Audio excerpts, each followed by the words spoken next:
এভাবে দেশ চলতে পারে না। কি পার্থক্য হলো? তো ফেসিবাদ থেকে উত্তরণ করে আমরা কি কোনো নতুন বাদে আসছি? তখনকার সরকার যেইভাবে নেমেছিল সেটা ঠিক ছিল কি? মিডিয়ার অর্ধেক লোককে জেলখানায় ঢুকিয়ে রাখা হয়েছে দালাল টালাল বলে, দোষর বলে। এই প্রথম কোনো জাতীয় পার্টির কোনো সংসদ সদস্য নেই জাতীয় সংসদে, কেমন লাগছে? জেলখানার থেকে আমরা প্রায় কয়েক মাসে দেখলাম 209টা না 10টা ডেড বডি। জাতীয় পার্টি এই অবস্থা হলো কেন? ডাক্তার ইউনূস এটা মেটিকুলাসলি ডিজাইন করেছিলেন। ছাত্র আন্দোলন নিয়ে কি বলবেন? তো আমাদের দলের কিছু লোক তারা সবসময় দোষর ছিলেন। আওয়ামী লীগের পপুলারিটি যত দেখছি, আমি নিজে দেখছি। কিভাবে দেখছেন? গুম, আয়নাঘর নিয়ে যে কথাগুলো, এই বিষয়ে কি বলবেন? মূল জাতীয় পার্টি বলতে আমরা যেটি বুঝি সেটার চেয়ারম্যান আপনি, কিন্তু বর্তমানে জাতীয় পার্টির অবস্থানটা কি? আমরা সবসময় জনগণের সঙ্গে ছিলাম, জনগণের পক্ষের রাজনীতি করেছি। আমি আমার নেতৃত্বে যে অংশটুকুই যখন ছিল, আমরা সবসময় জনগণের পক্ষে কাজ করেছি। সপ্তম সংসদ থেকে প্রথম নির্বাচিত হই লালমনিরহাট থেকে 3 থেকে, তারপরে অষ্টম, নবম, দশম সংসদে কিন্তু আমি নির্বাচন করিনি, এবং নবম সংসদের নির্বাচন হয়েছিল মহাজোটে, সেখানে আমি পূর্ণ মন্ত্রী ছিলাম। বাণিজ্য এবং বিমান পর্যটন ছিলাম, পরে বাণিজ্যতে গিয়েছিলাম। বাণিজ্যটা বলা যায় যে সবচেয়ে বড় একটা, ওয়ান অফ দ্য বিগেস্ট, আমার মনে হয় এক নম্বর বা 2 নম্বরে। তো সেগুলো আমি চালিয়েছি, এবং মোটামুটি তৎকালীন সময় যারা জানেন তারা সবাই আমার সময়কালটা সম্পর্কে ভালো চলেছে বলেই সবাই বলতেন, যেটা এর আগে বা পিছিয়ে অনেক সময় হয়নি। তো যাই হোক, কিন্তু তারপর দশম সংসদে 2014-এর যেটা নির্বাচন, এখানে আমরা প্রথমে বর্জন করেছিলাম। সবাই মিলে না করলে দলীয় সরকার অধীনে হবে না, যদিও শেখ হাসিনা বলেছিলেন যে আপনারা আসেন, দলীয় সরকারের অধীনেও ভালো নির্বাচন আমরা দিব। এরশাদ সাহেব ওই কথাতে প্রথমে গিয়েছিলেন। পরবর্তীকালে যখন উনি সবাই আসলো না, জামাত এবং বিএনপি আসলেন না, তখন উনি বললেন যে আমিও করব না। পরে ওনাকে বিভিন্নভাবে কায়দায় নিয়ে যাওয়া হলো। তখন কিন্তু আমি মন্ত্রী ছিলাম শেখ হাসিনার সরকারের, আমাদের জোট সরকারের পক্ষ থেকে আমি আমাদের জাতীয় পার্টির প্রতিনিধি হিসাবে এখানে মন্ত্রী ছিলাম। আমি কিন্তু সেখানে যাইনি, এবং আমাকে অনেকভাবে প্রলুব্ধ করার চেষ্টা করা হয়েছিল। আমার সঙ্গে যেহেতু আমাদের তৎকালীন সময় আমাদের চেয়ারম্যান আমার শ্রদ্ধেয় বড় ভাই হোসেন মোহাম্মদ এরশাদ নিষেধ করেছিলেন যে তোমরা যাবে না, যে কোনো পর্যায়ে এটা বন্ধ করতে হবে, এটা দেশের জন্য ভালো হবে না, পার্টির জন্য তো ভালো হবেই না। যেটাকে বলা হয় 2014 সালের বিনা ভোটের নির্বাচন, সেই নির্বাচনের কথাই তো বলছেন আপনি। বিনা ভোটের নির্বাচন শুধু 2014 হয়েছে সেটাও একমাত্র নয়, এরপরে 2026-ও বিনা ভোটের নির্বাচন, তার আগেও হয়েছে। হ্যাঁ, কাজে ওটা আমি, তবে ওটা ভালো নির্বাচন হয়নি যেহেতু সবাই আসেনি, অর্ধেকে বর্জন করেছে। বিশেষ করে তৎকালীন সময় যারা জোটে ছিলেন, 4 দলীয় জোট অথবা বিএনপির নেতৃত্বাধীন, তারা নির্বাচনটাকে বানচালের জন্য অনেক ধরনের সংগ্রাম করেছেন, সহিংসতা করেছেন, কেন্দ্র জ্বালিয়ে দিয়েছেন, পথে ঘাটে আক্রমণ করেছেন, অনেক কিছু করেছেন। তার পরবর্তীতে ওখানে কিন্তু আমি নির্বাচন করিনি। আমার সঙ্গে প্রায় 300-র মধ্যে 270 জনের মতো আমরা উইথড্র করে চলে এসেছিলাম। আমার উইথড্রল অ্যাকসেপ্টেড হয়নি, এরশাদ সাহেবের উইথড্রল অ্যাকসেপ্টেড করা হয়নি। তারপরেও কিন্তু আমি বলেছিলাম আমি নির্বাচনে নাই, ঘোষণা দিয়ে বলেছিলাম, ফলে আমি নির্বাচন ওখানে যাইও নি একদিনও। পরবর্তীকালে আমাকে টেকনোক্র্যাট মন্ত্রী করার জন্য বলা হয়েছিল ওই সরকারের আমলে, তো আমি সেটা তো হইনি। পরে আবার পরবর্তী যেটা 2018-তে যে নির্বাচন হলো, একাদশ নির্বাচন, ওটাতেও আমি অংশগ্রহণ করেছিলাম, পাশ করেছি। 2024-এর নির্বাচনে অনেক নাটকীয়তা পরে আমরা যেহেতু যেতে চাইনি, যাই হোক 2018 সালে বিএনপিও অংশ নিয়েছিল, সবই এটা সর্বদলীয় অংশগ্রহণ ছিল, ওটাও ভালো নির্বাচন হয়নি। তারপরে 24 সালেও একটা নির্বাচন হয়েছে, ওটা ভালো নির্বাচন হয়নি, ওখানেও আমি ছিলাম, কিন্তু আমি সবগুলোতেই আমরা জয়লাভ করেছিলাম, কিন্তু 2010 ছাড়া। সেই হিসাবে পার্লামেন্টে এবং অন্যান্য দল যেটা করেছে, যে তারা যে সময় সরকারে, যেমন বিএনপি এবং আওয়ামী লীগ যখন যে ক্ষমতায় থাকেনি, তখন তারা পার্লামেন্ট বর্জন করেছে, কিছুদিন থেকেই কোনো না কোনোভাবে পার্লামেন্ট থেকে চলে গেছে। কিন্তু আমি যে কোনো সময়, যে কোনো সরকারের সময়, সবসময় পার্লামেন্টে ছিলাম। তো সেই কারণে আমার পার্লামেন্টের অভিজ্ঞতা, আমার ধারণা বাংলাদেশে পার্লামেন্টের, এবং আমি খুব অ্যাক্টিভলি পার্টিসিপেট করতাম প্রতিটি ডিবেটে, প্রত্যেকটি ইস্যুতে, প্রায় প্রতিটি আইনে কোনো না কোনোভাবে আমি ইনভলভ থাকতাম। ফলে পার্লামেন্ট অ্যাক্টিভিটিসে বাংলাদেশে এত ব্যাপকভাবে অভিজ্ঞতা সম্পন্ন অথবা সরাসরি সম্পৃক্ত থাকা আর দ্বিতীয় কোনো কেউ আছে কি না আমার সন্দেহ আছে। তো কাজে এই দিকে চিন্তা করলে অভিজ্ঞতার দিক দিয়ে আমার একটা বড় ধরনের অভিজ্ঞতা আছে। আমি সংসদে সরকারি দলের ছিলাম, বিরোধী দলের ছিলাম, বিরোধী দলের উপনেতা ছিলাম, বিরোধী দলের নেতা ছিলাম, মন্ত্রী ছিলাম, ক্যাবিনেট মন্ত্রী ছিলাম, এবং যতটুকু কাজ করেছি আল্লাহর রহমতে আমার কোনোরকম কোনোখানে কেউ কোনো দুর্নাম করেননি, সবাই আমার কাজে সন্তুষ্ট ছিলেন। যখন আমরা বিরোধী দলে ছিলাম, আমি বিশেষ করে 2024-এর যে নির্বাচন নিয়ে কথা বলা হয়, সেখানেও কিন্তু আমাদেরকে দোষর বলে বলা হয়। হয়তো আমাদের দলের কিছু লোক তারা সবসময় দোষর ছিলেন। আমাদের দলের একটা সমস্যা হলো 90-এর পর থেকে যে সরকারগুলি এসছে বিএনপি এবং তারপর আওয়ামী লীগ, এরা আমাদের দলকে একটা বড় ধরনের প্রতিবন্ধকতা বা তাদের একটা প্রতিপক্ষ মনে করেছিল, যে তাদেরকে যে কোনোভাবে এই দলটাকে শেষ করতে হবে। এরশাদ সাহেবের ব্যাপক পপুলারিটি, জেলখানার থেকে ভিতর থেকে উনি বারে বারে জিতে যান, কোনোখানে হারেন না। তো ওনারা যে কোনোভাবে হোক এটাকে বড় একটা চ্যালেঞ্জ হিসাবে নিয়ে ধরে নিয়েছিলেন যে এই প্রতিপক্ষ শক্তিশালী হতে পারে, আমাদের বিপদ হতে পারে। ওনারা এটা ধ্বংস করার চেষ্টা করেছেন। 91 থেকে 96 পর্যন্ত বিএনপি আমাদেরকে মামলা মোকদ্দমা দিয়ে, পার্টি অফিস বন্ধ করে দিয়ে, 144 ধারা জারি করে কোনোখানে কাজ করতে দেননি। আবার 7ম পার্লামেন্টে যখন আওয়ামী লীগ আসলেন, তখন আবার আমাদের দলের মধ্যে একটা ভাগ করে তারা একেবারে তাকে সুযোগ সুবিধা দিয়ে একটা ডিভিশন, ওই ডিভিশনটা আওয়ামী লীগের পলিসি ছিল, যখনই ওনারা ক্ষমতা থাকতেন আমাদেরকে মধ্যে ডিভিশন করে একটা সুবিধাভোগী সুবিধাবাদী গোষ্ঠী তৈরি করতেন, যারা আমাদের নীতির বাইরে চলে যেতেন বা পার্টির ডিসিশনের বাইরে গিয়ে সরকারকে সমর্থন করতেন। আর বিএনপি করতে জবরদস্তি আর কি, মানে করতে দেবে না, মিটিং করতে দেবে না, এখানে ওখানে ধমক, নানানভাবে ত্রাস সৃষ্টি করা। আমাদের এটা এর আগের সরকার শুরু করে গেছেন, এখন পর্যন্ত বিএনপির এই কালে আমরা ওটার থেকে সম্পূর্ণ উদ্ধার হতে পারিনি। আমাদের উপরে এখনও নানান ধরনের প্রেশার, আমাদের নেতাকর্মীদের এখনও অ্যারেস্ট করা হচ্ছে। তাদের বাসা থেকে পালিয়ে গেছে কয়েকদিন আগে আমাদের গাজীপুরের আমাদের এক নেতা আর কি, তার বাসার থেকে রেড হয়েছে, সে পালিয়ে গেছে, তার ভাইকে ধরে নিয়ে গেছে। কয়েকদিন আগে নির্বাচন করেছেন আমাদের একটা শরীফুল ইসলাম জিন্না বগুড়ার ওই মহাস্থানগড় ওই এলাকা থেকে, ওখানেও তাকে নির্বাচনের সময় উনি বলছে আমার উপরে খুব অত্যাচার, আমি নির্বাচন করতে পারছি না। পরে নির্বাচনের পরে 1 মাস পরে তাকে আবার অ্যারেস্ট করা হয়েছে, বিভিন্ন মামলায় আটক করে তার জামিন হওয়ার পরে আবার শোন অ্যারেস্ট দেখিয়ে এখনও তাকে ধরে রাখা হয়েছে। কাজে আমরা এখনও ওই প্রেশারের মধ্যেই আছি, আমরা একেবারে ফ্রিলি আমরা কাজ করতে পারছি না। তো ওইটা হলো বিএনপির ট্যাকটিক্স, হলো প্রেশার দেওয়া, আর এদের ট্যাকটিক্স হলো দুই ভাগ করে একটা ভাগকে তারা সবসময় সরকারের পক্ষে কাজ করানো। এবং মজার ব্যাপার হলো অন্তর্বর্তীকালীন সরকার আসার পরও সেই একই গ্রুপ আবার সেই সরকারের সাথে লাইন করে আবার আমাদের বিরুদ্ধে একটা মামলা টামলা দিয়ে আবার আমাদেরকে একটা বিপদে এবং সেখানে দেখলাম ইলেকশন কমিশনও তাদের পক্ষে কাজ করছে, সরকারের একটি অংশ কাজ করছেন বলে আমাদের মনে হলো। এবং তারাই বললেন যে সরকারই আমাদের দিয়ে করিয়েছে এবং সরকার আমাদেরকে সর্বাত্মক সহযোগিতা করবে। আমাদের লোকদের বলেছে তোমরা আমাদের সঙ্গে আসো, কাদের সাহেবের সঙ্গে সরে যাও, তাহলে এই জাতীয় পার্টি নিয়ে আমরা বিরাট কিছু সুযোগ সুবিধা সরকারে লাভ করব, নানান ধরনের কথা বলে ওদের নিয়ে যাচ্ছিলেন। তো সেই প্রবলেমটা আমরা এখনও সন্ধিয়ান যে এই প্রবলেম হয়তো আবার বর্তমান সরকারের সঙ্গে হতে পারে। তবে যেটাই হোক, এবার আমরা যেটা সিদ্ধান্ত নিয়েছি, জাতীয় পার্টি জনগণের কল্যাণের দল করে, জাতীয় পার্টি জনগণের পক্ষের দল, এবং আমরা যে কোনো সমস্যা আসুক, আমাদের লাঙ্গল থাক না থাক যাই থাক, আমরা যেভাবে আছি সেভাবেই আমরা জনগণের সঙ্গে এখন থেকে থাকবো। এটা আমাদের চ্যালেঞ্জ এবং এটা মোকাবেলা করার জন্য আমরা প্রস্তুত আছি। 96 যে 15 ফেব্রুয়ারি নির্বাচন ছিল, সেই নির্বাচন বাদে প্রতিটা নির্বাচনেই কিন্তু জাতীয় পার্টির কম বেশি প্রার্থী বা এমপি সংসদে ছিলেন।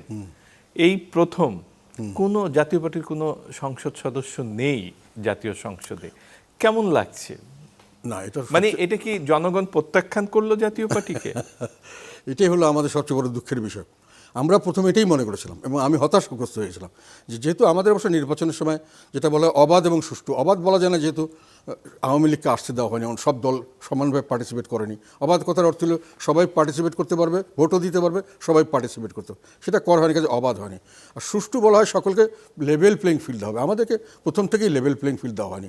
নির্বাচনে যখন কথাবার্তা আলাপ আলোচনা হচ্ছে তখন ইলেকশন কমিশন আমাদের সঙ্গে কথা বলবেন না, আমরা মিটিং করতে যাচ্ছি পারমিশন নিয়ে, সেখানে মব তৈরি করে আমাদেরকে মিটিং করতে দেওয়া হচ্ছে। তখন আমরা স্টেটমেন্ট দিয়েছিলাম যে আমরা যদি নির্বাচনে যাবো হাত পা বেঁধে পুকুরে সাঁতার কাটতে দেওয়ার মতো অবস্থা আমাদের করা হচ্ছে।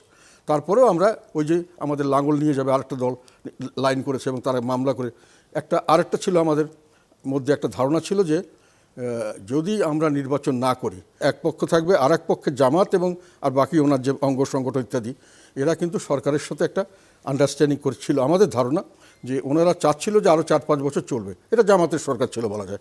তো সেই জন্য আমরা যদি নির্বাচন থেকে না থাকতাম তাহলে হয়তো ওরা শেষ পর্যন্ত নির্বাচনে যেত না এবং একতরফাভাবে নির্বাচন হবে না বলে নির্বাচনটা স্টপ হতো এবং তারা কন্টিনিউ করতেন। এই ধরনের একটা ষড়যন্ত্রের আভাস পেয়ে আমরা মনে করেছি আমরা যেহেতু জাতীয় পর্যায়ে একটা দল, অন্ততপক্ষে এই বিপদ থেকে, এই অন্তর্বর্তীকালীন সরকার যে দেশকে বিভক্ত করে একটা দুর্বিষহ অবস্থার, ইকোনমি কোলাপস করে যাচ্ছে, আইন শৃঙ্খলা কোলাপস করে যাচ্ছে, দেশ ধ্বংসের পথে চলে যাচ্ছে, এর থেকে উদ্ধার হবে একটা নির্বাচনের মাধ্যমে। সেই জন্য আমরা নির্বাচনে গেছি। কিন্তু পরবর্তীকালে যেটা আমরা দেখলাম সবচেয়ে মজার ব্যাপার যে একটা বিরাট হতাশার সৃষ্টি করেছিল আমাদের বিরুদ্ধে, যে তারপরেও আমরা মনে করেছিলাম যে যত যে কথা বলুক আমাদের কতগুলো স্ট্রং হোল্ড আছে যেখানে মানুষ আমাদেরকে ভোট দিবেই। এবং আমি যখন এবার নির্বাচন করতে গেছি অন্য যে কোনো বারের চেয়ে আমি সারা বেশি পেয়েছি, কারণ আমার তখন আমার একটা ইমেজ তৈরি হয়ে গেছে। আমি অন্তর্বর্তীকালীন সরকারের বিরুদ্ধে প্রচুর কথা বলেছি যেগুলো সাধারণ মানুষ গ্রহণ করেছেন, যেগুলো সরকারের একেবারে ক্লোজ শ্রেণী যেমন জামাত তামাত ছাড়া বাকি সবাই এগুলোতে একমত ছিল। তো আমার একটা পপুলারিটি অনেক বেশি ছিল এবং এবার আমি অনেক বেশি ভোটে জিতবার কথা, কিন্তু দেখলাম যে নির্বাচনের ফলাফল দেখলাম যে আমি যেটা ধারণার অতীত। তা আমি হতাশ হয়ে মনে করলাম যে কী হলো, আমাদেরকে জনগণ প্রত্যাখ্যান করলো কিনা।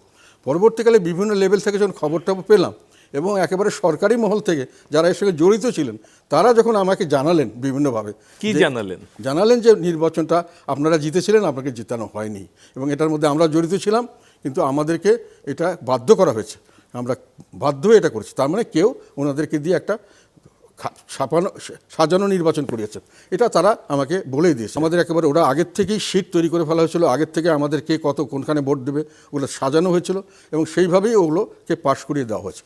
এটা আমাদের অনেক লোক বলেছে যে আমার কাছে ডকুমেন্ট ছিল যে আমরা এখানে তো এই ভোটে তো সেন্টারে আমি এই ভোট পেয়েছি, প্রিজাইডিং অফিসার সাইন করে ডকুমেন্ট, কিন্তু যখন গেছে রিটার্নিং অফিসার যান আপনার মামলা করেন গিয়ে, মানে অর্থ হলো তারা এগুলো জানতেন কিন্তু তারা এগুলোকে পাত্তা দেননি। তারপরে আমি জিনিসটাকে যখন ভালো করে খুঁটিয়ে সবার সঙ্গে আলাপ করলাম কী হয়েছে, কোথায় কী হয়েছে, আমাদের এখানে কী হয়েছে, এবং একটা জিনিস ফর্মুলা আমি এটা আগেবার ইউজ করেছিলাম 2024 নির্বাচনও করেছিলাম, যে ফ্যাসিলিটি কত তৈরি করা হয়েছে।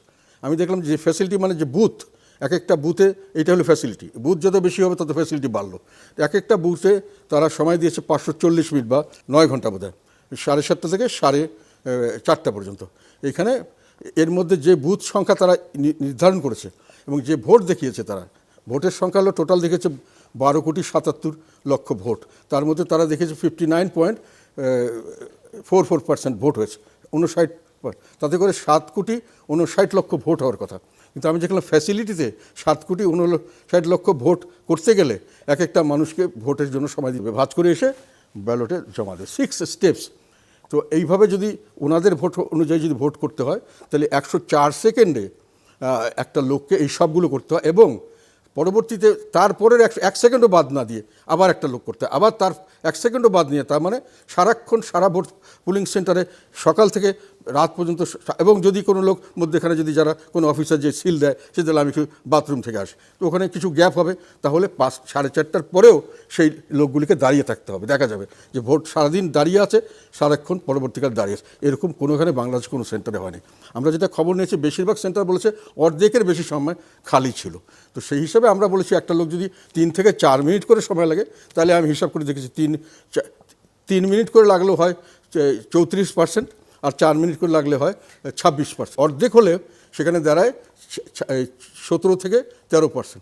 তো অর্ধেক করে যদি আমি ধরি যে এটারও অ্যাভারেজ করি তাহলে 15% লোক ভোট দিয়েছে এবং ভোটগুলোকে তারপরেও ওটা ঠিক ছিল, 15% লোক ভোটে কেউ জিতেছে, এটা আইনগত কোনো বাধা নেই। কিন্তু যেহেতু প্রায় 2 কোটি ভোট করে 7.5 কোটি ভোট বানানো হয়েছে, 5.5 কোটি লোক ভোট নিজস্ব বানানো হয়েছে যে কোনোভাবে, যেমন যেই ধরনের নির্বাচন হয়েছে এটাও 26 নির্বাচন তার চেয়েও খারাপ হয়েছে কি জন্য আমি বলি, 2014 তো তবু শেখ হাসিনার সরকারের সময় বলেছিল যে আপনারা আসেন ভোট দেন তারপরে দেখা যাক ভোট হয় কি না হয়, ওনারা তো কোনো বাধা দেননি। কিন্তু 2000 যেটা অবাধ বলতে যেটা বোঝা যায়, 2026 কিন্তু আওয়ামী লীগকে সহ বেশ, এবং আমি মনে করি যে বাংলাদেশের ইতিহাসে যতগুলো ভালো নির্বাচন হয়েছে আওয়ামী লীগ সহ যাদেরকে বাদ দেওয়া হয়েছে তারা 50%-এর উপর ভোট কাউন্ট করে, সাধারণত 50%ও যদি ধরি তাহলে এই 50% লোককে আমি অফিসিয়ালি বাদ দিয়ে ভোট করলাম, সেটা তো একতরফা ভোট হলো, এটা তো দেশের জাতীয় পর্যায়ের ভোট হলো না। 2024 কিন্তু জাতীয় পর্যায়ের ভোট না হওয়ার দায়িত্বটা, যে বিনা ভোটের ইলেকশন দায়িত্বটা কিন্তু শেখ হাসিনার একক ছিল না, যারা আসেনি তাদেরও দায়িত্ব ছিল। আসলে কি হতো আমি জানি না। 18 সালে তো এসেছিলেন, এসে তো দেখলেন কি নির্বাচন হয়েছে। 18 সালে ভালো নির্বাচন হলো না, ঠিক আছে, কিন্তু আমি যেটা বলতে চাচ্ছি যে 2014 সঙ্গে যদি 2026 তুলনা করি তাহলে ডিফারেন্সটা আমি এটা বললাম। হ্যাঁ, 18 সময় যেটা হচ্ছে এটারও আমি বলে দিই, 18 সময় এটা বলছে যে দিনের ভোট রাতে হয়েছে, আগেই হয়েছে, ফাইন।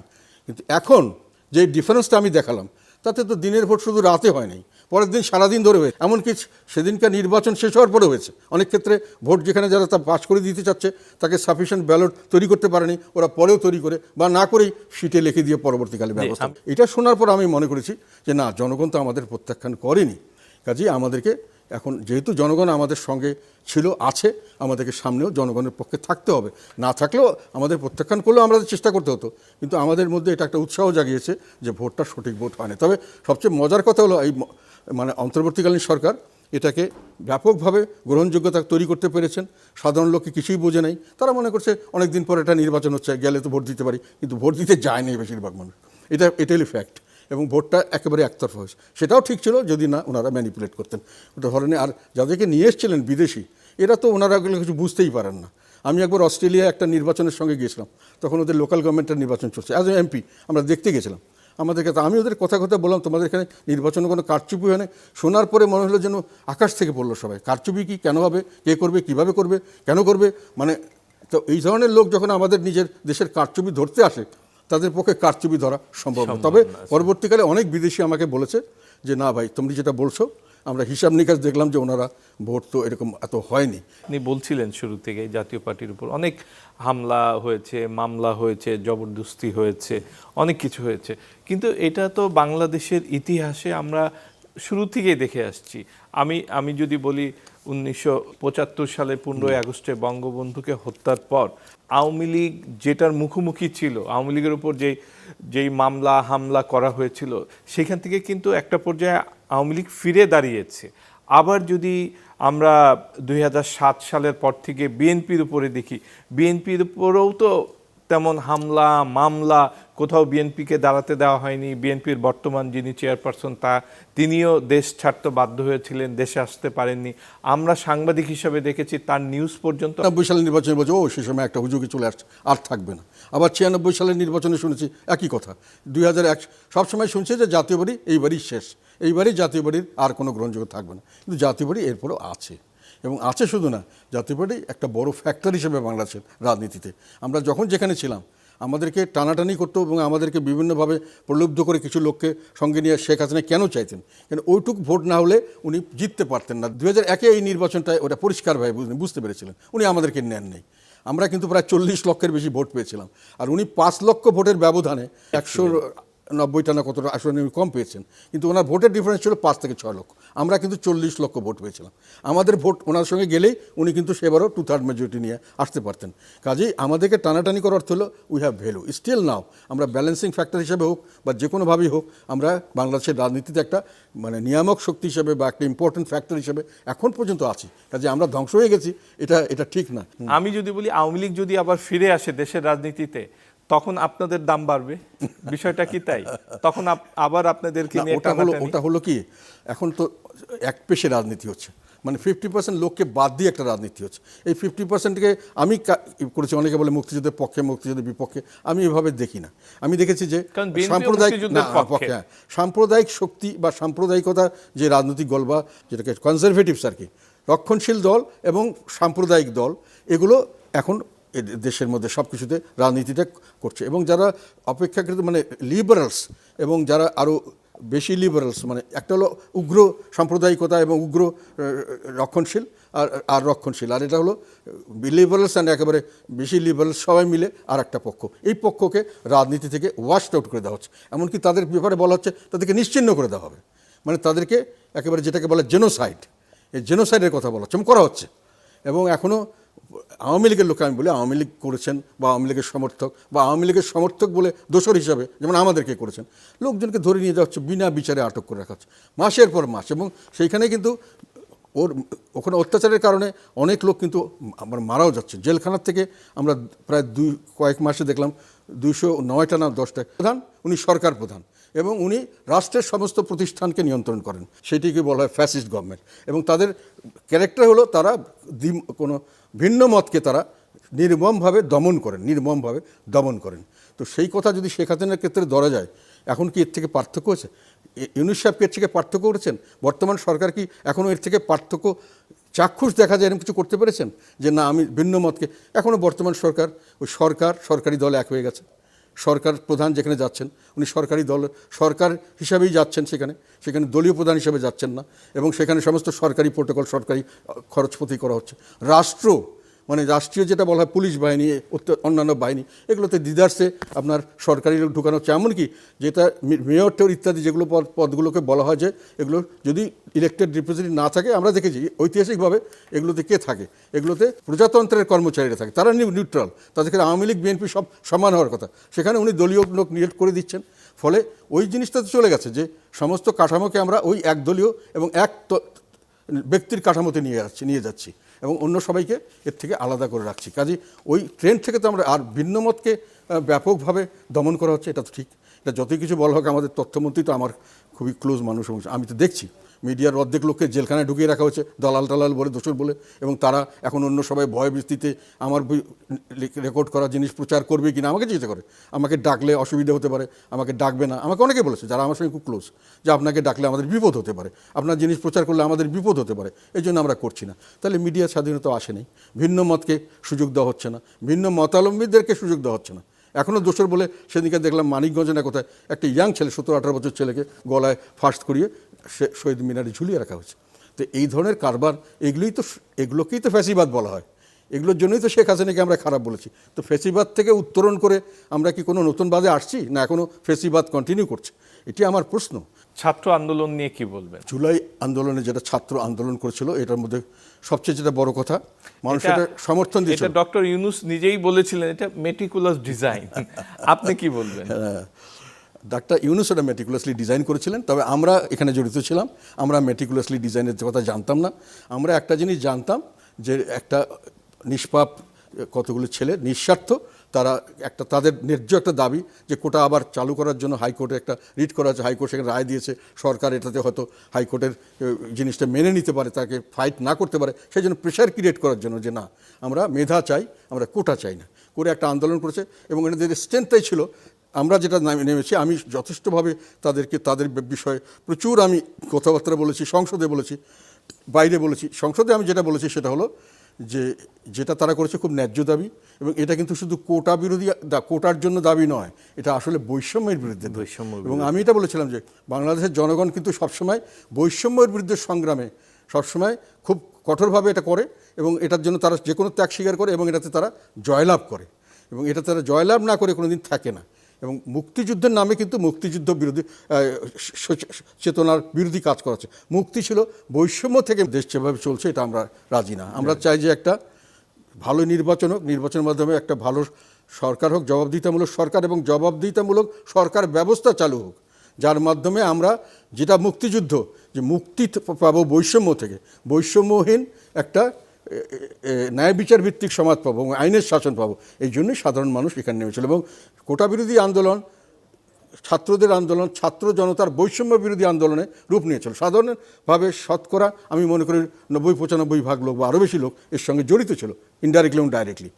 এখন পরবর্তীকালে এখন ইউনূস সাহেব যখন ক্ষমতায় আসলেন, অন্তর্বর্তীকালীন সরকার, তখন উনি বললেন যে না ওটা ছিল না, এবং তার মধ্যে জামাত, স্পেশালি জামাত শিবির বলল না ওটাও ছিল না, আমরা এটা করেছিলাম। ওটার আড়ালে আমাদের উদ্দেশ্য ছিল সরকার পতন, এবং সরকার পতন করে আমাদের নতুন একটা রাজনীতি চালু করা, যেটা তারা বলেছেন যে আমরা যে 71-এ যে মুক্তিযুদ্ধ হয়েছিল এটা আসলে সঠিক ছিল না, আমরা সাম্প্রদায়িক আমরা যে পাকিস্তানের সঙ্গে ছিলাম ওটাই হয়তো সঠিক ছিল, এবং আমরা এখানে যারা করেছেন তারা ভারতের প্ররোচনা করেছেন, তারা দেশদ্রোহিতার কাজ করেছেন, এই সমস্ত বয়ান আনলো। এবং তারা বলতে চাইলেন যে আমরা আবার দেশকে এই সাম্প্রদায়িক রাজনীতিটাকে ওনারা আপিল করলেন, এবং ওনারা বললেন যে ওনাতে জনগণকে ওনাদেরকে সমর্থন দিয়েছে এটা করার জন্য। তখন ওনারা একক কৃতিত্ব নিয়ে গেলেন। ওখানে স্টুডেন্টরা তখন দেখা গেল যে যেটা ওদের সবচেয়ে বড় আমি মনে করি ব্যর্থতা বা উইকনেস জনগণের চোখে পড়লো, যে তাদেরকে আর মানুষের মনে করছিল নিঃস্বার্থ, যে নির্বাচন করলে তো রাজনৈতিক দলগুলি এমপি হবে, মন্ত্রী হবে, টাকা পয়সা বানাবে ইত্যাদি, এরা তো কিছু করবে না, এরা তো নিঃস্বার্থ, এরা তো দেশের জনগণের যে কাজ করছে। ওনারা নিজেরা মন্ত্রী হয়ে এবং বিভিন্নভাবে নানা কিছু জড়িত হয়ে ওনাদের যে সবচেয়ে বড় গুডউইলটা ছিল জনগণের, সেটা চলে গেল। আর এটা করতে গিয়ে ওনাদের আরেকটা স্ট্রেংথ ছিল, সেটা হলো ইয়াং জেনারেশন সব এক হয়েছিল। এখন কথাগুলো ত্যাগের ব্যাপারে যত তাড়াতাড়ি মানুষ এক হতে পারে, ভোগের ব্যাপারে অত তাড়াতাড়ি এক হয় না। ফলে ওনারা একতাটাও রাখতে পারলেন না। যেমন এখন প্রশ্ন আসলো তুমি ভোগ করছো, আমি কেন করবো না। এবং বিভিন্ন জায়গায় যে মারপিট হচ্ছে, আমি যেটা খবর পেলাম বিভিন্ন জায়গার থেকে, যে রাজনৈতিক দ্বন্দ্ব যেটা বড় হচ্ছে, ভিতরে সাংবাদিকদের আমার যারা ক্লোজ তারা বলছে যে স্যার ব্যাপারটা তা নয়, এখানে এই টেন্ডার, ওইখানে এটা কিছু, মানে একটা মানে লোভনীয় কোনো ব্যবসা বাণিজ্য নিয়ে মারামারিটা বেশিরভাগ সময় হচ্ছে। কাজে ওই চক্র থেকে আমরা বেরোতে পারিনি, এবং যার জন্যই এখন যেটা তরুণদের পরে যে মানুষের একটা আস্থার সৃষ্টি হয়েছিল এবং মানুষের একটা ভালোবাসার সৃষ্টি হয়েছিল, তাদের জন্য জীবন দিচ্ছে আমাদের জন্য, আমরা তাদের জন্য জীবন দেব, এই জিনিসটা চলে গেছে। কিন্তু মানুষের এই প্রত্যাশা এখনও আছে। এই জন্য আমি বলছি, এই গণ আন্দোলনের যে প্রত্যাশা ছিল যে আমরা একটা ভালো নির্বাচনের মাধ্যমে জবাবদিহিতামূলক সরকার করব, জবাবদিহিতামূলক সরকার ব্যবস্থা করব একটা, যার মাধ্যমে আমরা একটা বৈষম্যহীন ন্যায় বিচার ভিত্তিক সমাজ গড়ে তুলব, এটাই মানুষের প্রত্যাশা। এখনও এই প্রত্যাশা আছে, এবং আমি সেই জন্য বলছি আন্দোলনটা আমি মনে করি না যেটা ব্যর্থ হয়েছে বা সফল হয়েছে। আমি মনে করি জনগণের প্রত্যাশার যে আন্দোলন সেটা এখন মাঝপথে আছে, এবং এটা এখন অসম্পূর্ণ, এবং এটাকে সামনের দিকে সম্পূর্ণ করতে হবে। আমরা আবার চাই একটা ভালো নির্বাচন, সেই নির্বাচনের মাধ্যমে একটা সরকার, জবাবদিহিতামূলক সরকার। আমরা চাই সেতটুকু সংস্কার, যে সংস্কারের মাধ্যমে এই সরকার বৈষম্য সৃষ্টি করতে পারবে না, জবাবদিহিতা তার থাকবে, এবং কখনোই এরা গণতান্ত্রিক। আমি যে প্রশ্নটা করেছিলাম যে 24-এ ওই আন্দোলনের সময় তৎকালীন সরকারের যে অবস্থান, তারা যেভাবে সে আন্দোলন দমাতে চেয়েছিল, আমরা জানি ব্যাপক প্রাণহানির ঘটনা ঘটেছিল, সেই বিষয়ে আপনি কি বলবেন? না, তখন তো এটার বিষয়ে সবচেয়ে বেশি সোচ্চার ছিলাম আমি সরাসরি বলেছিলাম যে গুলি করা হচ্ছে, অনিশ্চয় মানুষকে মারা হচ্ছে, এবং যারা মারা গেছে তাদেরকে আমি বীর মুক্তি সেনা বলেছিলাম, যারা, এবং তাদের জন্য আমি মামলা করার জন্য যেহেতু তাদের তখন আটক করে রাখছে, তখন কিন্তু আমার ব্যারিস্টারদের, লয়ারদের আমি বলেছিলাম মামলা করো, আমরা বাদী হব ওনাদের ব্যাপারে। যাই হোক, তখন এটা তাড়াহুড়োর মধ্যে করা সম্ভব হয়নি, যেহেতু ওনাদের তরফ থেকে যারা এটা মানে পাওয়ার অফ অ্যাটর্নি দিবে ওরকম আত্মীয় স্বজনটা তখন খুঁজে পাওয়া যায়নি। তো আমরা ওটার সঙ্গে একমত ছিলাম। পরবর্তীকালে কিন্তু অনেক কথা আসছে যেটা তখন আমরা বুঝিনি। যেমন জামাত থেকে পরিষ্কার ভাষায় বলা হলো যে আন্দোলনটার মধ্যে আমরা জড়িত ছিলাম এবং সর্বাত্মক সহযোগিতা এবং সে কোনো কাজ করেছে। দুজন শীর্ষস্থানীয় সমন্বয়ক বললেন যে এটা আমরা এর মধ্যে সহিংসতা করেছি, আমরা মানুষ হত্যা করেছি, আমরা বিভিন্ন ধরনের নাশকতামূলক কাজ করেছি। অনেক সমন্বয় তখন এটা নিয়ে কথা বলেন, আমরা পুলিশকে মেরেছি, মানুষকে হত্যা করেছি, এবং এটা না করলে এটা হতো না। এবং আমরা রেডি ছিলাম অস্ত্রশস্ত্র নিয়ে, যে এটা যদি সাকসেসফুল না হতো তাহলে আমরা অস্ত্রশস্ত্র নিয়ে এটা সশস্ত্র সংগ্রাম করতাম। এই কথাগুলি আসাতে এই যে পুলিশের গুলি করা এবং পরবর্তীকালে কথা হলো পুলিশ অনেক মারা গেছে, এবং তারা 5 তারিখের পরে মারা গেছে অনেক, বা 5 তারিখের আগেও অনেক পুলিশ স্টেশনে ধরে চারপাশ থেকে আগুন দিয়ে তাদের, এমনকি একজন অন্তঃসত্ত্বা মহিলাকেও তার বাঁচার আবেদন অগ্রাহ্য করে তাকে মেরে ফেলা হয়েছে। তারপরে যাত্রাবাড়িতেও এক পুলিশ ডিউটিতে আসার সময় তাকে মেরে ঝুলিয়ে রাখা হয়েছিল। কাজে এখন জিনিসটা হয়ে গেছে এরকম যে আমরা যেটা মনে করছিলাম যে ইনোসেন্ট লোককে গুলি করে পুলিশ মারছে, এখন দেখা যাচ্ছে পুলিশে তো অনেক ভিকটিম হয়েছে। ফলে আর একটা কথা হলো, তারা নিজেরা বলছে তারা সহিংসতা করেছে, তারা মানুষ হত্যা করেছে, তারা নাশকতা করেছে সরকারি। এখন নাশকতা করতে গেলে এবং তারা যদি পুলিশকে হত্যা করতে যায়, তাহলে স্বাভাবিকভাবে এগুলো পুলিশকে কেউ অর্ডারও দিতে হয় না। পুলিশ আত্মরক্ষার জন্য হোক বা তার যে দায়িত্ব পালনের জন্য হোক গুলি করতে পারে। যদিও বেশিরভাগ গুলিটা আমরা তখন দেখেছি তারা বেশিরভাগ রাবার বুলেট ইউজ করেছে। সেখানে আবার আরেকটা প্রশ্ন আসলো যে মেরেছে কে। সেখানে বলা হলো, আমাদের ব্রিগেডের শাখাও একটা কথা বলেছেন 7.62, এগুলো তো আমি অত বুঝি না, ওরা স্নাইপার দিয়ে মারা হয়েছে, এবং যারা মেরেছেন তারা পুলিশ না, তাহলে তারা কে এবং কেন মারলেন? সরকারি লোক যদি হয়, কথার কথা বলছি, তখন অন্তর্বর্তীকালীন সরকার কিন্তু সরকারের বিরুদ্ধে সমস্ত ধরনের ডকুমেন্ট কালেকশন করছেন, কোথায় কী করছেন না, শাপলা চত্বর হত্যাকাণ্ড ইত্যাদি নানান কিছু আসছে, এখন অনেক কিছু পুরানো জিনিস। কিন্তু উনি এই কথাটা বলার পরে এটা ইনভেস্টিগেশন না করে হঠাৎ করে ওনাকে ওই মন্ত্রণালয় থেকে সরিয়ে দেওয়া হলো। সেটাতে কিন্তু একটা ব্যাপক সন্দেহ জনমনে আসছে যে উনি একটা কী কথা বললেন যার জন্য ওনাকে সরিয়ে দেওয়া হলো, বা ওটা কেন তৎকালীন সময় ইনভেস্টিগেশন করা হলো না। কাজে এখন কিন্তু অনেক ইফস অ্যান্ড বাটস এসছে যে পুলিশরা আসলে, আর যে গুলি করলো, যেটা পুলিশকে যদি কেউ অর্ডারও দিয়ে থাকে, সে যে গুলি করেছে সেটা কেউ দেখেছে যে 4 গুলিতে যে মারা গেছে সে ইনোসেন্ট লোক না, সে কে, মানে কেউ তো, এগুলো কনফিউশন আছে। যাই হোক, যেহেতু এটা এখন বিচারাধীন বিষয়, এটা আমরা কিছু বলতে চাই না, কিন্তু এটার ভিতরে এখন অনেক ধরনের কন্ট্রোভার্সি এসে গেছে এই আন্দোলনটা নিয়ে এবং সহিংসতা নিয়ে, নাশকতা নিয়ে। কে নাশকতা করেছে, নাশকতা করলে থাকলে তারা যেন স্বীকার করেছে, তাহলে সেগুলোর ইনকোয়ারি হলো না কেন? এবং একজন সমন্বয়ক তো এয়ারপোর্টে ধরা পড়লেন একটা AK-47 ম্যাগাজিন নিয়ে, আমরা শুনলাম, পরবর্তী বললো এটা না AK-47 না, এটা পিস্তল। তখন কিন্তু আমি পেপারে স্টেটমেন্ট দিয়েছিলাম, আমি একটা আর্টিকেল লিখেছিলাম যে উনি যদি পিস্তল হয়, কবে ওনাকে পিস্তল ইস্যু করা হচ্ছে, তার লাইসেন্স নাম্বার সহ আমাদেরকে জানানো হোক। তাহলে পিস্তল হলে তো আমরা জানবো, কেন ওই বয়সের একটা ছেলেকে হঠাৎ করে পিস্তল ইস্যু করা সরকারের পক্ষে নিয়ম নেই, নীতির বিরুদ্ধ। কাজে এটা পিস্তল কিনা আমরা জানি না। এটা যদি AK-47 হয়, তাহলে উনি AK-47 কোথায় পেলেন?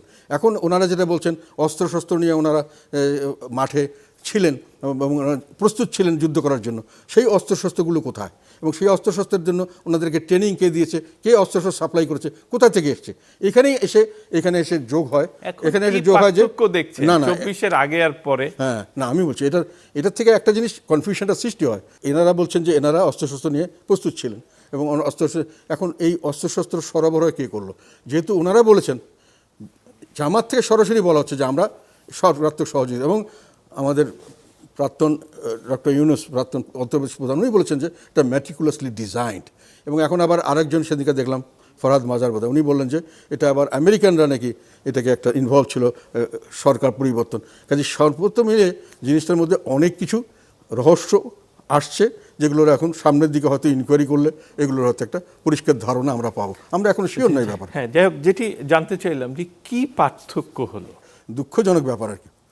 আগে যেটা আমরা বললাম, খুব রূঢ়তা ছিল, সরকার খুব কঠিনভাবে অনেক কিছু দমন করেছেন, বিরোধী দলের উপর অনেক কঠিন ব্যবস্থা নিয়েছেন, জঙ্গি বলে অনেক কিছু করা হয়েছে, জঙ্গিদেরকে উপরে করা হয়েছে, এবং সব কিছু মিলিয়ে একটা ভীতির পরিবেশ ছিল, মানুষে সহজভাবে কথা বলতে ভয় করত। আমরা এখন দেখছি যে এটার থেকে কোনো পরিবর্তন হয়নি, এখনও ভীতির পরিবেশ আছে, এখনও ওই ভয় ভীতি আছে যে কোনো সময় যে কোনো জিনিস হতে পারে। আর সবচেয়ে বড় যেটা খারাপ হয়েছে সেটা হলো যে তুলনামূলকভাবে দেখা যাচ্ছে অনেক সাধারণ লোকের কাছে, যারা তখনকার সময়ও ছিলেন চাঁদাবাজিতে ব্যতিব্যস্ত, অস্থির ছিলেন, নানান ধরনের অত্যাচারের শিকার হতেন, অনেক সময় অনেক ধরনের হ্যারাসমেন্টের শিকার হতেন, তারা বলছেন যে পরবর্তীতে আমরা এই হ্যারাসমেন্ট এবং এই যে অরাজকতা, ওটা আমাদেরকে আরও বেশি ক্ষতিগ্রস্ত করছে। আগে আমরা চাঁদা দিতাম, কিন্তু একবার চাঁদা দিয়ে আমাদের মোটামুটি একটা চেইন অফ কমান্ড ছিল। এখন বলছে যে চাঁদা দেওয়ার পরেও 3বার 4বার চাঁদা দেওয়ার পরে আমার দোকানপাট লুট হয়ে যাচ্ছে, আমার কোনো নিরাপত্তা থাকছে না। আবার রিক্সাওয়ালা বলছে আমি সারাদিন কিছু ইনকাম করে বাসা যাবো, দেখা গেলো আমার এখন থেকে চিন্তাই করে টাকা নিয়ে যাচ্ছে সব। তো মানুষে বলছে যে হ্যাঁ, দুর্নীতির কথা আপনারা অনেক বলেছেন, আমরা অনেক শুনেছি, শেখ হাসিনা অনেক দুর্নীতি করছে, ঠিক আছে, কিন্তু উনি তারপরেও তো আমরা কে পড়েছিলাম, তারপরে কিন্তু আমরা সুযোগ সুবিধা, উন্নয়নের সুযোগ সুবিধা পেয়েছি, আমরা পদ্মা ব্রিজ পেয়েছি, যতই উন্নয়ন দুর্নীতি করুক আমরা ওতে পার হচ্ছি, আমরা এক্সপ্রেসওয়ে পাচ্ছি, আমরা বিভিন্ন ডিস্ট্রিক্টে নানান ধরনের ইনফ্রাস্ট্রাকচার পাচ্ছি, যেগুলোর থেকে আমরা বেনিফিশিয়ারি, এবং যেটা আমরা পরবর্তীকালে আমরা আশা করেছিলাম হচ্ছে ভালো হবে, কিন্তু ভালো তো হচ্ছেই না, আরও খারাপের দিকে যাচ্ছে। ফলে এই কথাটা প্রচার হচ্ছে যে সাধারণ জনের মুখে মুখে আমি দেখছি, সাধারণ নিউট্রাল পাবলিক, যে আগেই ভালো ছিলাম। আর একটা জিনিস নতুনভাবে আমি খেয়াল করলাম, অনেকের মধ্যে কথা আসে, ভালো সুধী সমাজের মধ্যে, এভাবে দেশ চলতে পারে না। সো এই দুটো জিনিসেই বর্তমান পরিস্থিতির একটা নেগেটিভ ব্যাখ্যা দেয়, মানে এটা ইতিবাচক নয়, নেতিবাচক একটা দিকে মানুষের দৃষ্টি নিয়ে যায় আর কি, যে আমরা ভালো কিছু পেলাম না, শেখ হাসিনা খারাপ ছিল, অনেক ক্ষতি করেছে আমাদের, কিন্তু এখন আমরা আরও বেশি ক্ষতিগ্রস্ত। এই সব কিছুর সমাধানটা কি? সমাধান হলো পরিষ্কার কথা, রাজনৈতিক স্থিতিশীলতা, যেটা নষ্ট হয়ে গেছে। রাজনৈতিক স্থিতিশীলতা করতে গেলে সব পক্ষের একটা, সব মতের সমন্বয় করতে হবে, একটা সবার সঙ্গে যেটাকে বলা হয় রিকনসিলিয়েশন, সমঝোতা করতে হবে, করে আমরা সবাই একসাথে বসি। দেশের একটা বিশাল বিপর্যয় সামনে, অর্থনৈতিক নানান কারণে হচ্ছে, ইরানের যুদ্ধ বিশালভাবে আমাদের ক্ষতিগ্রস্ত করছে, এবং সামনে আরও অনেক ধরনের ক্ষতিগ্রস্ত করার সুযোগ সৃষ্টি হয়েছে আমাদের এখানে। সামনের দিকে যদি আমরা এইভাবেই চলতে চাই, গৃহযুদ্ধ হতে পারে, দুর্ভিক্ষ তো হবেই। অলরেডি রিপোর্ট এসছে যে 1,81,00,000 এটা ওয়ার্ল্ড ফুড মানুষ, মানে 10% অফ বাংলাদেশ পপুলেশন এক্সট্রিম খাদ্য সংকটে পড়তে যাচ্ছে বা পড়েছে অলরেডি, মানে দুর্ভিক্ষ অবস্থা 10%, আর 40%, 38.8% মাত্র লোক তারা খাবার যতটুকু দরকার ন্যায্য পুষ্টি পাচ্ছে না, আন্ডার নারিশড, মানে 50% মতো লোক অলরেডি অভুক্ত অথবা অর্ধভুক্ত অবস্থা আছে। সামনের দিকে এটা, এবং সারের দাম 164% সালফারের দাম বেড়ে গেছে, সব কিছু দাম বাড়ছে, ট্রান্সপোর্ট কস্ট বাড়ছে। তো এইখানে আমাদের চল রিকনসিলিয়েশন, যার জন্য দরকার ছিল এটা ইলেক্টেড গভর্নমেন্ট, আমি যে একটা সাপোর্ট করেছিলাম যে ওই গভর্নমেন্ট চলে যাক, এই গভর্নমেন্ট আসলে অন্তত ওনারা পলিটিক্যাল গভর্নমেন্ট হবে, যেভাবেই নির্বাচন হোক, যেভাবেই পাশ করুক, ওনারা হয়তো দেশের ভাঙানোর জন্য কাজ করবেন, দেশের মানুষের জন্য। সেখানে ফার্স্ট দরকার ছিল আওয়ামী লীগকে নিয়ে এখানে তাদেরকে সুযোগ দেওয়া, সার্বিকভাবে সুযোগ দেওয়া। এখন আওয়ামী লীগের নামে আমার স্টাইলের একটা আওয়ামী লীগ বানাবো, আমি যেরকম পছন্দ করি ওইরকম খয়ের খায় আওয়ামী লীগ, এটা তো কোনো আওয়ামী লীগ হবে না। আওয়ামী লীগ মানে হলো শেখ হাসিনা। এটা আমরা যত কি বলি আর না বলি, এটা বললে মানুষের মনে করে আমি শেখ হাসিনার দালালি করছি। শেখ হাসিনা আমাদের অনেক কিছু করছে, যদি আমি শেখ হাসিনার দোষ দিন, এটা আমাদের লোকেরাই করেছে। শেখ হাসিনা সুযোগ নিয়েছেন, উনি আমাদের প্রতিপক্ষ, আমাদের ভালো করবেন এরকম গ্যারান্টি তো আমরা ওনার কাছে চাইতে পারি না। প্রশ্নটা হলো যে শেখ হাসিনার পপুলারিটি এখন বেশি, আওয়ামী লীগের পপুলারিটি যত দেখছি, আমি নিজে দেখছি কিভাবে দেখছেন? মানুষের সঙ্গে কথা বলি, আমি যখন যাই, যেখানে যাই, বিভিন্ন জায়গায় যাই, আমার কাছে মানুষ চলে আসে এবং সবাই এসে কথা বলতে চায় এবং মনের কথা বলতে চায়। কেননা তারা জানে যে একটা রাস্তার লোকের কাছে বলবো, সাংবাদিক, সে সরকার পক্ষ কিনা, কোন পক্ষ আমি জানি না, সে সরকার এজেন্ট কিনা তাও জানি না, আবার আমার বাড়িঘর দোসর বলে জ্বালিয়ে দেয় কিনা, মানুষের ভয় করে। আমাকে তারা সবাই চেনে যে আমি সরস কথা বলি, যা বলি, যা হবে তা হবে। তো আমাকে স্যার এই অবস্থা, আমরা তো বলছে স্যার শেখ হাসিনার সাথে ভালো ছিল, বলে শেখ হাসিনা তোমার ধরে নিয়ে মারতো, তো গুলি করে মারতো সব লোককে, বলে স্যার তারপরে তো আমরা শান্তিতে থাকতাম, আমাদের তো কোনো অসুবিধা হয় নাই, কোনো রাস্তা পথে মব হয় নাই, আমাদের বাড়িঘর লুট হয় নাই, দোকানপাট লুট হয় নাই। এখন তো একটা নতুন জিনিস তৈরি করছে, শেখ হাসিনা তো মানুষকে ধরে নিয়ে নেয়, জেলখানা ধরতে বা মারতে বা যাই কিছু, এর তো বাড়িঘর, ব্যবসা প্রতিষ্ঠান 14 পুরুষ ধ্বংস করে দিচ্ছে, মানে একটা মানুষকে নিঃস্ব থেকে নিঃস্ব করে দিচ্ছে। সে মারা গেল তার না, তার ছেলে মেয়ে বউ সব ফকির হয়ে গেল। আমরা অনুষ্ঠানের একদম শেষ পর্যায়ে খুব সংক্ষেপে জানতে চাই, এই যে গুম, আয়নাঘর নিয়ে যে কথাগুলো, এই বিষয়ে কি বলবেন? এটা নিয়ে একটা বড় ইন্টারেস্টিং কথা আমি কয়েকদিন আগে দেখলাম। কে জানি একটা কথা বলেছে যে আমাদের বর্তমান মাননীয় প্রধানমন্ত্রী, ওনাকেও আয়নাঘরে নিয়ে যাওয়া হয়েছিল এবং সেখানে অনেক টর্চার করা হয়েছে। আয়নাঘর এবং টর্চার যদি ওই সময় 2007 বা 2008 সালে যখন ওনাকে নিয়েছে, সেই সময় যদি থাকে, তাহলে শেখ হাসিনাকে এককভাবে দোষ দিয়ে আয়নাঘর করেছেন, এটা দোষ দেওয়ার তো কোনো মানে আমি বুঝি না। তখন যদি ওনাকে যদি আয়নাঘরে নিয়ে যাওয়া হয়, তার মানে আয়নাঘর ছিল। সেই আয়নাঘরের আগে সরকার কে ছিল? 111-এর সরকার তো তখন মাত্র এসছে 6 মাস বা 5 মাস বা 2 মাস, তার আগে তার বিএনপি ছিল। তাহলে আয়নাঘরগুলো এবং এই বন্দিখানাগুলো বিএনপির সময়ও ছিল। এগুলো হলে ইন্টারোগেশন সেল পৃথিবীর সব দেশে সবসময় থাকে, আমি যতটুকু জানি। এখন এইটাকে নিয়ে যতটুকু বলা হচ্ছে, যেহেতু আমি বিষয়টা সম্পর্কে অত ডিটেল জানি না বা এইসব না, আমি এক্সপার্ট না, কারণ বলতে পারবো না। কিন্তু আমরা বিদেশি সিনেমা টিনেমা দেখি না, ওখানে আমেরিকাতেও আছে, সেই যে কোনো পৃথিবীর যে কোনো দেশেই, আশেপাশে সব দেশেই এই ধরনের সেল আছে যেখানে রাখা হয়, যেখানে ইন্টারভেনশন করা হয়, অনেক সময় টর্চার করা হয়। এটা আমরা ভারতের সিনেমায় প্রায় সময় দেখি, পুলিশ কাস্টডিতে নিয়ে টর্চার করছেন।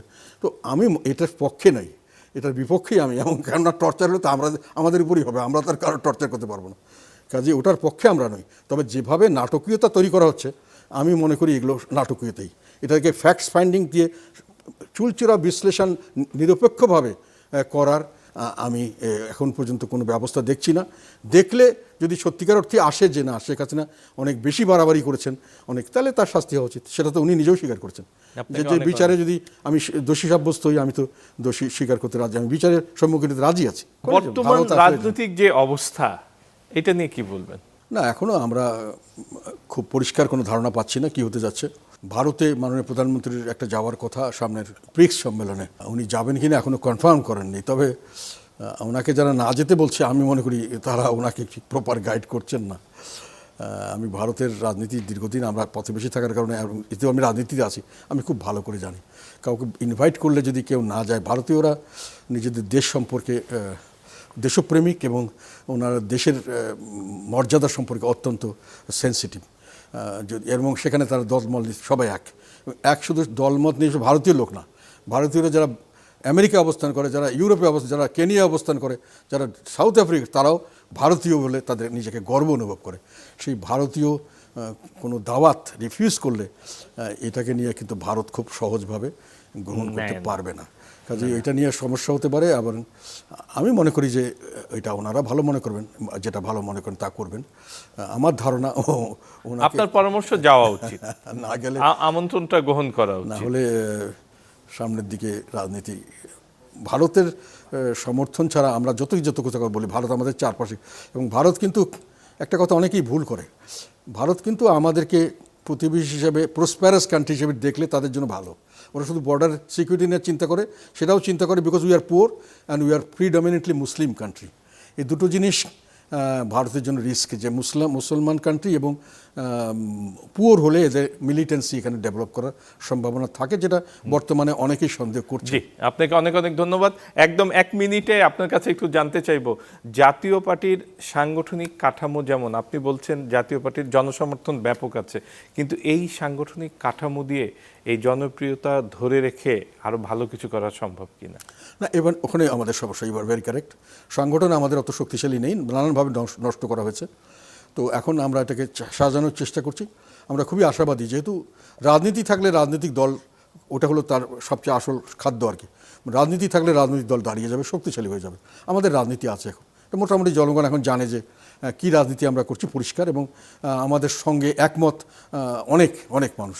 প্রতিদিন আমাদের সমর্থন বাড়ছে এবং নতুন নতুন লোক দলে যোগদানও করছেন। তো আমরা সামনের দিকে আশাবাদী। জি, ধন্যবাদ আপনাকে, অনেক অনেক ধন্যবাদ গোলাম মোহাম্মদ কাদের। আশা করি আপনার যে পরামর্শ, আপনার দেশ নিয়ে যে ভাবনা, সেগুলো নিশ্চয়ই দেশ